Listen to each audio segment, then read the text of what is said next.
આજે આપણે ધોરણ 10માં ચેપ્ટર નંબર 7 એનો ઉદાહરણ નંબર 6 છે શીખવાના છે. એની અંદર આપણને કહે છે કે બિંદુઓ 4 - 3 અને 8 5 ને જોડતા રેખાખંડનું 3:1 ગુણોત્તરમાં અંતઃ વિભાજન કરતા બિંદુના યામ શોધો. એટલે કે આપણને એક બિંદુ એ આપ્યું છે, એના યામ 4 - 3 છે. બીજું બિંદુ બી આપેલું છે, એના યામ 8 5 છે.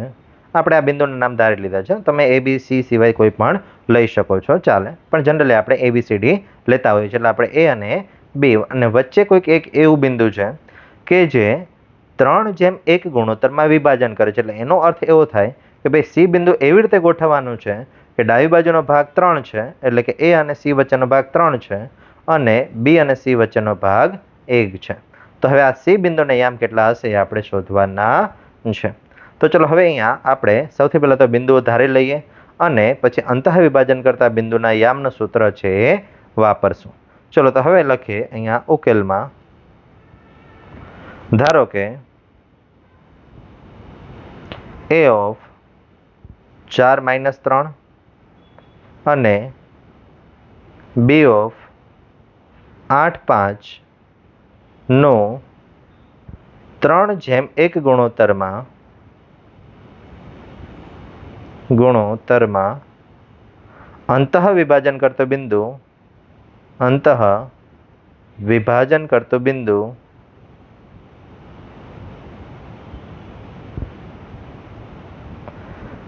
C of XY છે. ચલો હવે C ના યામ માટેનું સૂત્ર લખીએ કે ભાઈ C ના યામ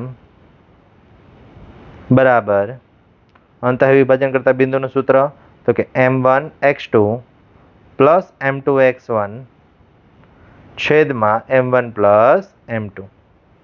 સેમ રીતે y માટે M1y2 પ્લસ M2y1 છેદમાં M1 પ્લસ M2. ચલો હવે અહીંયા M1 શું છે, x1 x2 શું છે તો એ જોઈએ. તો કે M1 છે એ ગુણોત્તરનો પહેલો ભાગ છે, M2 એ ગુણોત્તરનો બીજી સંખ્યા છે, x1 y1 એ પહેલા બિંદુના યામ છે, x2 y2 એ બીજા બિંદુના યામ છે. એટલે આપણે આકૃતિમાં જ લખી નાખીએ કે જેથી કરીને કિંમત મૂકવામાં આપણને સરળતા રહે. ચલો હવે લખીએ કિંમત M1 એની કિંમત કેટલી છે તો કે 3 અને x2 એ 8 એટલે કે 3:8 પ્લસ M2 x1 એટલે કે M2 ની કિંમત 1, x1 ની કિંમત 4 એટલે અહીંયા 1:4 છેદમાં M1 પ્લસ M2 એટલે કે 3 પ્લસ 1. જોઈએ y યામ માટે પણ સેમ એ જ રીતે છેદમાં M1 પ્લસ M2 જ છે એટલે છેદમાં 3 પ્લસ 1 રહેશે.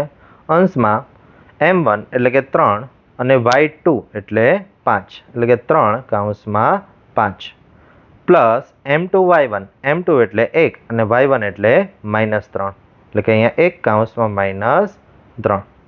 ચાલો હવે અહીંયા કિંમતનું જે સાદરૂપ છે એ આપણે આપીએ તો કે 8 અને 3 બંનેનો ગુણાકાર કરી દઈએ એટલે 8 તેરી 24, 4 અને 1નો ગુણાકાર કરીએ એટલે 4 એકા 4 અને છેદમાં 3 પ્લસ 1 એટલે 4.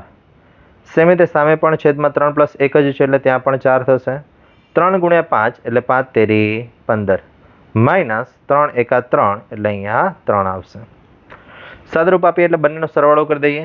24 પ્લસ 4 એટલે 28/4.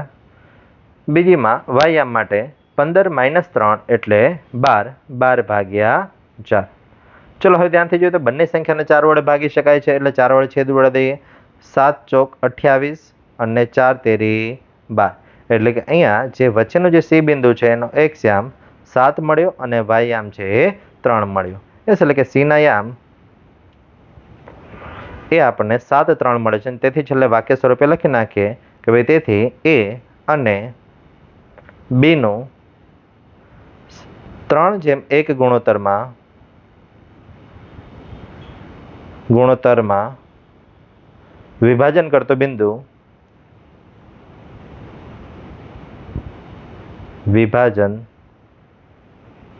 બિંદુ C of 7 3 મળે છે. એટલે આપણો દાખલો અહીંયા પૂર્ણ થાય છે. Thank you.